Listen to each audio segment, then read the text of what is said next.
Politics ఉంది. వాళ్ళు కొట్టేసి రోజులు అక్కడ పెట్టి అడ్వాన్స్ టెక్నాలజీతో ఏదైనా మామూలుగా ఈ కార్ పార్కింగ్స్ పెడతారు కియాస్క్ అట్లాంటి పెట్టి రైతులు వచ్చేసి కూరగాయల అవర్లీ బేసిస్ కూర్చొని దాన్ని కలెక్షన్ పెట్టండి, దాన్ని రెడీ చేసుకుంటూ 206 తహసీల్దార్ కట్టు. అదే రకంగా ఆర్టీసీ బస్ స్టాప్ కూడా వాడచ్చు మీరు. ఊరి వైపు ఇంకా పెరుగుతున్న ఊరిని దృష్టిలో పెట్టుకొని మదనపల్లి రోడ్లో కూడా ఒకటి పెట్టండి.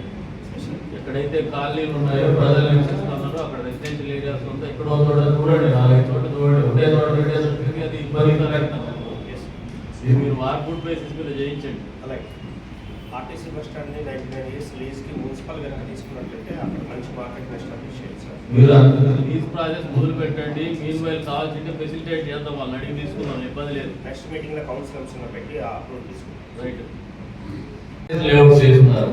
ప్రభుత్వ భూములు లేనటువంటి అనాథరైజ్డ్ లేఅవుట్స్, ప్రభుత్వ భూములు ఉంటే వాళ్ళ పర్మిషన్స్ ఇవ్వతాయి, వాళ్ళని క్యాన్సల్ చేయండి, పబ్లిక్ లో కూడా పెట్టేసేయండి. వాళ్ళు ఇది వీళ్ళు ప్రభుత్వ భూములు కొట్టేసినారు, దాంట్లో లేఅవుట్ వేసినారని చెప్పేసి అనాథరైజ్డ్ లేఅవుట్స్ ఎవరైనా ఉంటే రెగ్యులరైజ్ చేసుకోవడానికి కూడా మీరు ఫెసిలిటేట్ చేయండి. వాళ్ళకి ఒక వారం రోజులు టైం ఇవ్వండి. ఇప్పుడు వరకు కొద్దిగా డిస్ట్రక్టివ్ పోయినాం, ఆ భయం లేకపోతే వాళ్ళకి ఆలోచన రాదు. మీరు ఇప్పుడు భయం కొట్టించినారు, వాళ్ళ వారం రోజులు 10 రోజులు టైం ఇవ్వండి. అందులో కూడా రెగ్యులరైజ్ చేసుకునే వాళ్ళు ఉంటే రెగ్యులరైజ్ చేసేసింది, మున్సిపాలిటీ డబ్బు రాని. మీరు నెక్స్ట్ కౌన్సిల్ లో కూడా ఉద్యోగస్తులు మీరు పనులు చేస్తే వాళ్ళకి టయానికి పనులు అవుతారంటే ఇంత టెన్షన్ ఉండదు, పనులు లేకపోవడమే. గత ప్రభుత్వ హయాంలో తెలుగుదేశం ప్రభుత్వ హయాంలో 2000 కోట్ల రూపాయలు మున్సిపాలిటీకి వచ్చినాయి. That was history. ఇంతవరకు ఈ రాష్ట్ర చరిత్రలో ఎప్పుడు కూడా ఒక రాష్ట్రానికి 2000 కోట్లు డబ్బులు రావాలి. 14th ఫైనాన్స్ చాలా హెవీ ఉంది, డబ్బులు మిగిలిపోయినాయి, మళ్ళీ కూడా ఖర్చు పెట్టుకుని రోడ్లు వేసుకున్నారు. ఈసారి మళ్ళీ అటువంటి పరిస్థితులు వస్తాయి.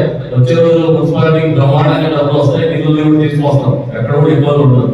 మీరు డే టు డే యాక్టివిటీలో వాళ్ళని హెల్దీగా పెట్టండి. కౌన్సిలర్స్ వాళ్ళని రెస్పెక్ట్ చేయండి, వాళ్ళ గ్రీవెన్సెస్ వితిన్ 24 hours రిజాల్వ్ చేయాలి. ఇక్కడే రాకెట్ సైన్స్ కాదు, మీరే పంపులు రెడీ చేయరు, మీరే తయారు చేసి అక్కడ ఫిట్ చేయరు, ఉన్న పంపులు ఏదో కూడా ఆర్గనైజ్ చేయండి. చేయాలనే ఆలోచన మీకు ఉంటే ఖచ్చితంగా జరిగిపోతాయి. మీకు చేయదలుచుకోవాలి, క్యాజువల్ తీసుకుంటున్నారు.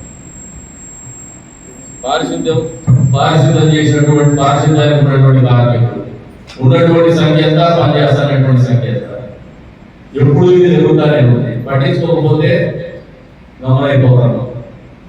దాని మీద కూడా సీరియస్ అవ్వండి. ఉన్న మెంబర్ అంతా పని చేయకపోతే రానటువంటి వాళ్ళని స్పేర్ చేయదు, పక్కన పడేసేయండి. ఎవరన్నా ఏ పార్టీ వాళ్ళని, మా పార్టీ వాళ్ళనే ఏ పార్టీ వాళ్ళని పక్కన పడేసేయండి. ప్రభుత్వ డబ్బులు పనిచేయాలి. అసలు హెల్దీ అట్మాస్ఫియర్ అనేది మున్సిపాలిటీలో లేదు, ఈ రోగం వల్ల మున్సిపాలిటీలోనే ఉంది. మున్సిపాలిటీలో ఆలోచన విధానం మారకపోతే మాత్రము హెల్దీ పార్టీస్ ఉండవు, హెల్దీ అట్మాస్ఫియర్ ఉండదు, హెల్దీ పొలిటికల్ సివిలైజేషన్ కూడా ఉండదు. ఇక్కడ లేనటువంటి పరిస్థితుల్లోనే మనకి ఇంతసేపు 0 hour లో కూడా కరప్షన్ మీద మాట్లాడవలసినటువంటి పరిస్థితులు వస్తాయి. ఫస్ట్ రూట్ కాజ్ వచ్చేసి మీ దగ్గర చేస్తారు ఎంప్లాయీస్ దగ్గర.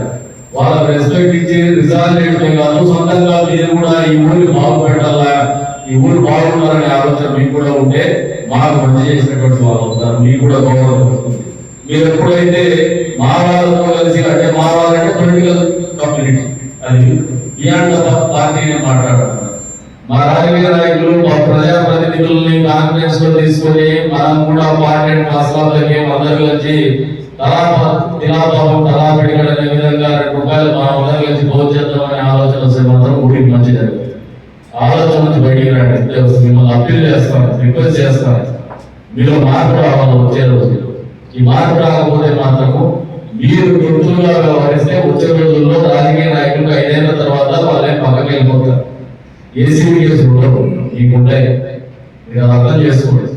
మీరు ఎక్కడున్నా పట్టుకొని వస్తారు. ఇప్పుడు కమిషనర్ గారు పోయినారు, నేను మర్చిపోయినా అనుకోదండి, ఆయన పిలిపిస్తాం, ఈ డబ్బు గురించి జవాబు చెప్పిస్తాం. ఖచ్చితంగా పోలీస్ డిపార్ట్మెంట్ అయినా కూడా అంతే. ఇందాక సోదరు చెప్పినారు, ఎవరు వచ్చినారు పోలీస్ డిపార్ట్మెంట్ నుంచి, ఎస్ఐ గారు కూడా రాలే. మీరేం చేయగలుగుతారు చెప్పండి పాపం, మీరేం చేయగలుగుతారు?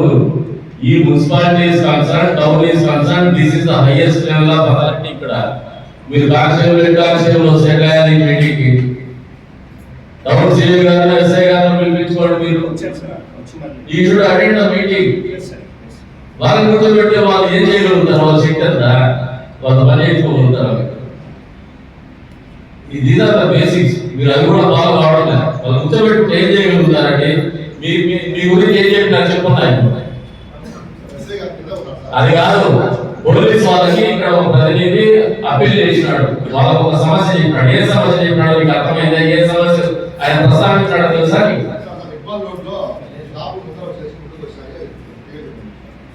మీరు చేయగలుగుతారా? నువ్వు కూడా ఎస్ఐ సిఐ చెప్తాడు, ఆ పని చేసి నీకు టైం ఉండదు, నువ్వు పోయి ఆడ చెప్తావు అవుతుందా? సరే ఇప్పుడు కాదులే, నెక్స్ట్ టైం నుంచి కౌన్సిల్ మీటింగ్ కి యూసీ కమిషనర్ గారు ఈ సంబంధం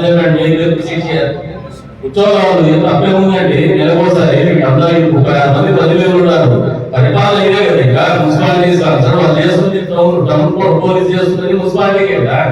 వాళ్ళు అటెండ్ కాకపోతే ఎక్కడండి? కానిస్టేబుల్ హెడ్ కానిస్టేబుల్ కనిపిస్తే వాళ్ళ ఐపీ లెవెల్ ఎంత వాళ్ళు పనిచేయగలిగిన సామర్థ్యం ఇదేం తెలుసు? సిసిఎల్ ఇంకోటి ఎక్కడ మెయింటైన్ చేయండి. మరి చెత్తగా ఆలోచన చేసుకుంటే మనంతా మన స్థాయి తీసుకుంటే ఎట్లా? అందరూ important persons, maybe they are working at different level. మీరు ఇంత వాళ్ళకు దాదాపు 2,000 మంది ప్రజలకు ప్రాతినిధ్యం వహిస్తున్నారు. మీరు వాళ్ళని రెస్పెక్ట్ చేసేటువంటి 72,000 మంది ప్రజల సమస్యల్ని ప్రస్తావించేటువంటి వేదిక ఇది. మీరు ఆ ఎక్కడ పెట్టే చేయండి.